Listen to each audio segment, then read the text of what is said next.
And the story is, when I left college, I wanted to give back to my parents, who kind of was helping me go to college, and they have a home decor and furniture business. So I committed 6 months post graduation to help them grow their business and open up new retail stores and expand their online presence. Hello! This is CPA Career Path Podcast with Rosey Flaherty, CPA MSA, where we dive into thrilling journeys into the world of accounting. Marcus, how are you? I'm great, Rosie. How are you today? I'm doing good. Thank you so much for being on my podcast today. We have Marcus as the Fractional Interim CFO and COO in our podcast today. Marcus, before we dive into your CPA journey, can you introduce a little bit more about yourself to the audience? Hey guys, my name is Marcus Rien, and I am from the upper Midwest, the frozen tundra, also known as Minnesota. I love to golf in the summertime, and I love to get out and snowmobile and snowboard in the wintertime. Come on up and hang out anytime you'd like to. I love to meet new people, and I'd look forward to reaching out to you hopefully in the future. Awesome. I know I met Marcus at AI's Leadership Academy, AI CPA Leadership Academy, and he's pretty awesome. So if you are in the area, you definitely should reach out to Marcus. Minneapolis, it's a great place to be. Yep. And we had a great time for AICPA Leadership Academy. So people should check it out as well. But Marcus, let's start from very beginning in your CPA journey. From when you start in college, why did you decide to go with the accounting major? Well, truth be told, I did start out my college career wanting to go into golf course management. So I was getting my business degree. And I met a very inspirational accounting professor, and she said, well, if you'd like to make a lot of money someday, work your butt off for 4 years, get your CPA license, and you'll do just that. And halfway through my freshman year, I had my major switched, and then started my CPA journey. Did you enjoy accounting classes at all? Yeah, she was a very good teacher, so I kind of grasped the concept pretty easy. But let's be honest, those early classes, you're talking about debits and credits, it seems pretty easy in the beginning. It got a little harder in the end, but I still like accounting. That's good because I got to the accounting because my mom told me so. And luckily at the end, I was like, it's not too bad. It's pretty good to follow and pretty easy to pass the class. So I'm just stuck with it. You're a natural, Rosie. Well, I hope so. Now, after you graduate with the accounting degree, you start your first job at Universal Hospital Services. It is in private or industry accounting. Now, my question for you is that most of the time people are advised that, hey, you should start in public accounting first. So what motivated you or what drove you to decide to just jump straight to private or industry instead of public accounting? Yeah, that was a bit of an accident, so to speak. And the story is, when I left college, I wanted to give back to my parents, who kind of was helping me go to college, and they have a home decor and furniture business. So I committed 6 months post graduation to help them grow their business and open up new retail stores and expand their online presence by building a website and expanding their e-marketing. So that's kind of where I spent the first 6 months of post college, and so you might say I've always had that kind of entrepreneurial spirit to go out and do that. And after 6 months, I said, okay, I've done a substantial amount of work for you guys. You guys are on a good track, so I'm going to go start my career. And so I moved from the small town of Cold Spring, Minnesota, down to the big city in Minneapolis, and looked to start my new career in accounting. I didn't quite know where to go. The traditional track was to get a job out of college, and so not really knowing in 2011 what I should be doing. It wasn't the greatest of economic times, but was able to find my way into a company that was formerly called Universal Hospital Services, and it was very attractive because it was in the healthcare space, and I had a connection to go work there temporarily, and through good luck, a spot opened up, and I was the front runner for that, so it worked out pretty well. Wow, so you worked there for about almost 2 years as an accountant. What did you like the most working over there? Yeah, I mean the business was doing very well, so that usually helps the bonus at the end of the year. But I was given really strong autonomy early on, the ability to go into what was being done before, rebuild it all, and improve upon it. We were also at the same time migrating the reporting system that we were using. So my one of my main responsibilities was to convert our old reports from a legacy system to a new system. So in that process, I found a lot of inefficiencies in what we were reporting, and so I was actually able to help drive the quarterly reporting package down from 120 pages to about 13 to 15 really concise, meaningful pages for the management team. That's pretty good. You must be so proud of yourself. Say, oh my God, I make it so much better. It felt great to be able to cut out a lot of the noise and create a meaningful package. Yes. But you know what? At that time, you were still pretty young. And I'm just curious how people look at you when you were that young age and then you were able to make that so efficient. Do people, Well, like you have that curiosity, I also had that at a young age, and I think that that's kind of what drove that. I was a curious individual, wanting to know what really mattered to the company, what really mattered to the management team, and then I was able to bridge the gap between the finance and operations and put together some meaningful reporting. that sounds pretty awesome.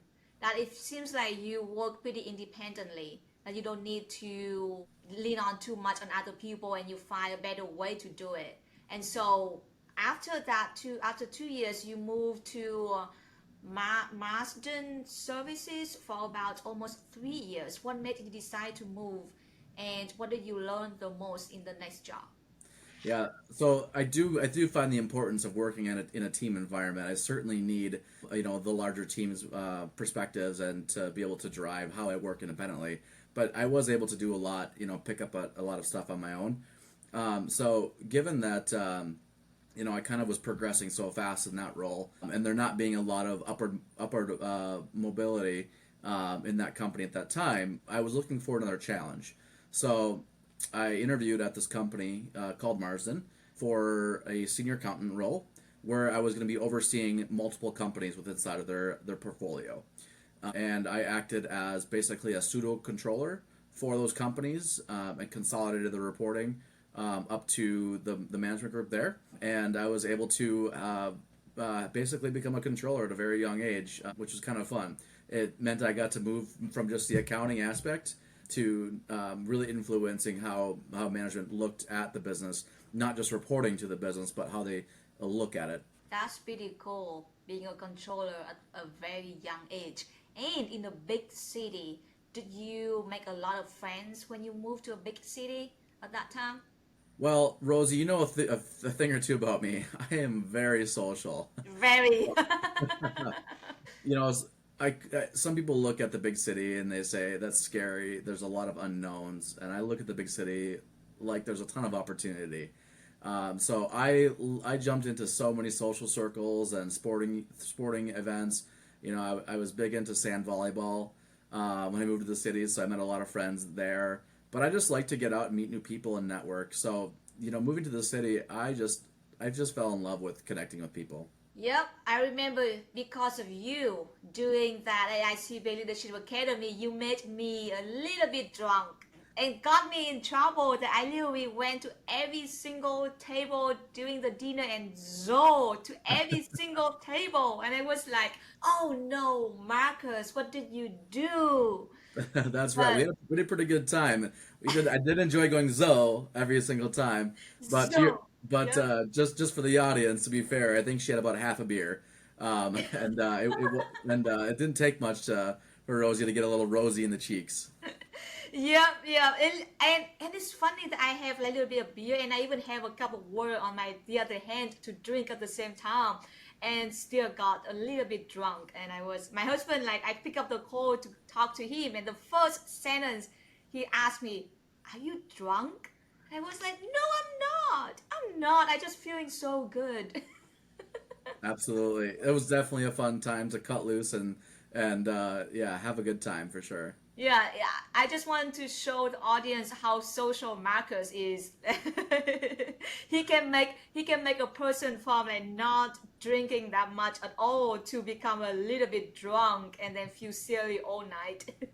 Just a half a beer, though. Yep, just have a beer. Just a Yep, little bit. You have to know your limits, and I'm glad we found yours at that limit. So, yeah, yeah. you know, it was a great time to get out and socialize with other Leadership Academy folks, and I still, you know, some of those experiences, just networking, and you know, it's been great to be able to maintain those relationships, and I wouldn't have had I wouldn't have had these friendships today, like Rosie here, if I hadn't gotten to that Leadership Academy and you know, just kind of you know, let myself just kind of have fun.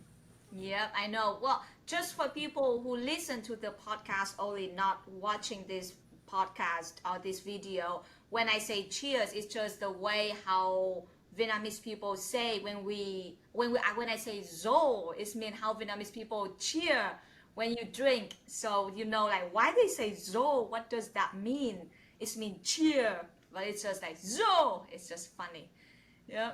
So get back to your CPA journey. After you work at Marsden Services for about 3 years, and then you move up to the controller, and then wow, and then you work at Regis Corporation, but you also work at not in our city 5K as a CFO.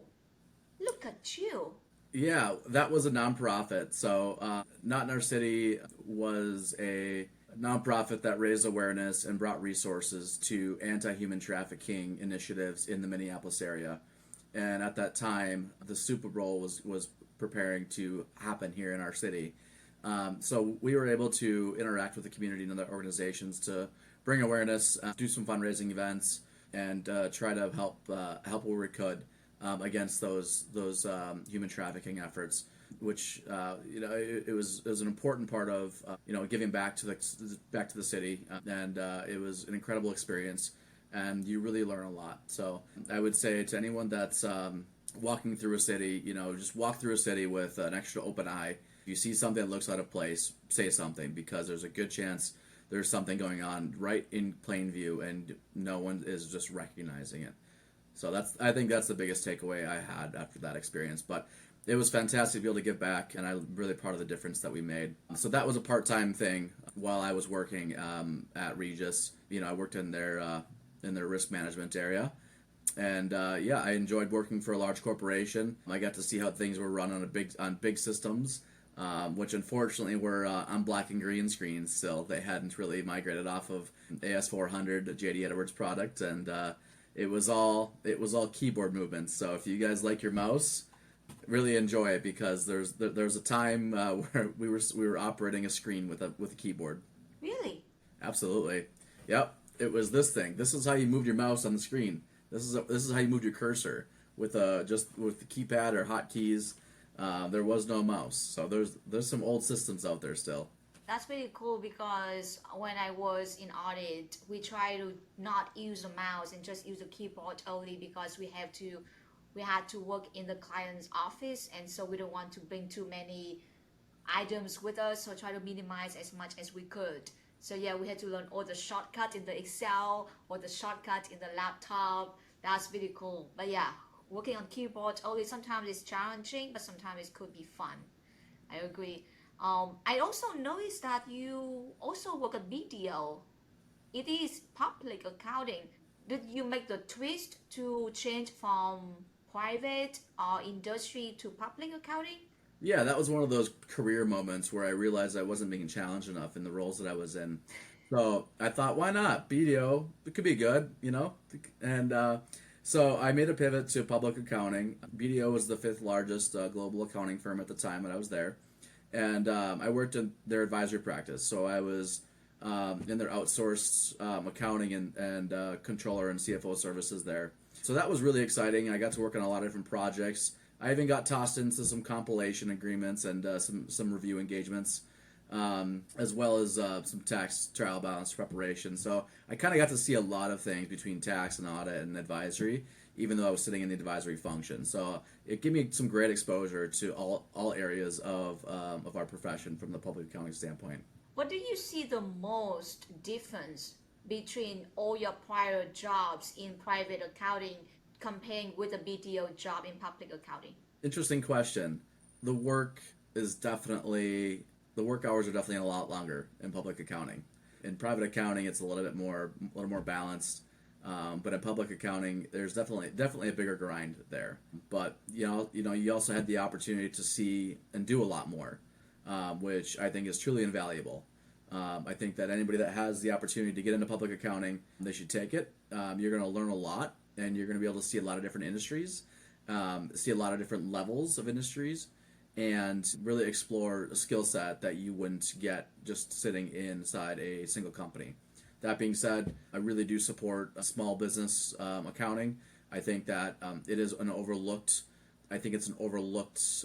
career path in colleges, and I would like to see more colleges talk about small business accounting. Yeah, small business accounting, especially when there are so many mergers lately. And so people get nervous like, I don't know if small business and accounting going to survive when big accounting firms just keep merging smaller ones, and it's constantly happening every single day. It's not just like, oh, this month, next month, or a month later. So that's something that I'm looking forward to as well, to see more small business in accounting. That could be great. It's a huge growth market over there. One of the concerns I have with all the mergers happening is I'm concerned that we're going to start to see pricing pressures on those smaller businesses not being able to afford the CPA firm services. As we consolidate, we might see prices increase to meet certain new targets of that new business model. And so I think that's going to create a gap, and you might see more small businesses not being able to get the help and the resources they need when they need them most. So that is something that I'm trying to keep an eye on as I pursue my career and see where I can help there. That's amazing. And I know that, talking about your career that you want to pursue after you work at BDO for 2 years, you became the controller in private accounting again. Seems like you feel like, oh my God, public accounting is not for me, even I learn a lot. Yeah, I mean, it was a great opportunity to go to a client that I had at BDO. They had hired me on to build out their back office, and it was a solar developer startup for a private equity backed company. And I was here in Minnesota. It was a lovely pandemic time, so everyone was working remote anyways. And I got some real exposure into some international too. Our CEO was in the UK. Our COO was in the United States, in Boston, and that's where the corporate office was. And it was an opportunity to really do everything from scratch. I had full autonomy to build the back office up, and I got to learn a lot about HR, a lot about compliance, a lot about 401k, payroll, accounting systems, benefits, and reporting in a new industry that I hadn't seen before. And it was really fun, because I think renewable energy is an important part of the broader energy system in our country. It's not going to be the only important thing. I think we need energy from all sources, but I got to learn a lot in an area I didn't know anything about. Yeah, and we circle back right before this position you mentioned about small business and accounting. And you work at this company for 3 years, and then you decide to go out and do your own. And is that because of strong motivation about business, small business and accounting, that you want to give yourself a chance and opportunity to grow your own small business in accounting? Yeah, I think it goes back to an earlier comment I made about always being entrepreneurial. My parents had a small business. I've always had a drive to kind of have that spirit and to be able to build something. So it was a great segue actually, leaving that company.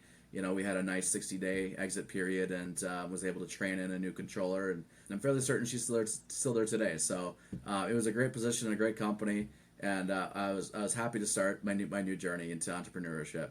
And I think that where I felt strongest, based on the experience I had accumulated over my career, that I was ready to step into that fractional CFO and COO role and really help companies grow from where they were. Because I had worked in large companies, and in that last example, in a startup, I had really seen everything cradle to grave, big and small, private and public. So I felt like I was armed with all the information needed to be successful. Yeah, this new journey seems to open a lot of new doors for you. And so I know that you care a lot about the profession, about how we can grow this profession. You are very actively involved with the state society and also like AICPA engage or AICPA conference, a lot of activities that you try to put yourself out there to improve this profession. I want to hear some thoughts about from you. What do you think about this profession? Where this profession going in next 5 or 10 years? How can we improve this profession? Yeah, and I think it was this is part of a personal growth and development. And a lot of my career was focused on me and what I needed and what I wanted to do. But you know, as your audience may know, you were a Leadership Academy attendee and a graduate, and that's where we met. You know, that's kind of where my journey started to think about my profession more nationally, instead of locally, more broad than that. And you know, I started to reflect a little bit in the following months past that experience and realized that I had been given a lot from the profession. You know, my CPA license means a lot to me. I'm very proud of it, and I know that there's a lot of people out there that that are proud of theirs too, and they're trying to figure out where their best use of their license is and where their joy is and what makes them get up every day for go to work. And so I started to think about what kind of impact can I have on the profession, what can I give back, and how can I help things. For those of you that have heard, there's a pipeline discussion going around. A lot of people are working tirelessly to help bring more CPAs into the profession, and it's fantastic. I love to see that. I know that there's a lot of levers to pull to help solve that supply demand imbalance that is part of that discussion. And so while I saw a lot of that happening, saw a strong focus on the attraction to bringing new people into the profession. And I thought maybe I could give back a little bit differently. Maybe I could focus on something that could help CPAs stay in the profession. Individuals that realized that public accounting wasn't for them, or they were burnt out, they were considering another career outside of the profession. And I really wanted to help CPAs stay in the profession, because I think our license is so very important to the economy and to the work that we do in every company. It perpetuates itself into local communities, to the larger regions, and even into 401ks. The health of the company is pretty important, and we play a big role into that. Yeah, talking about highlight issue, I feel like it's a hot topic. But people also say that, well, it's not just because of accounting major, because of the population decrease. People go to college less, and also people go take finish the degree in accounting less as well. It's not just 100% because of the accounting issue or accounting career or profession. So Right. that's something that we want to look at as a big picture as well, not just a small picture. But you also mentioned that it's also like personal development, that you want to help this profession nationally, not just locally as well.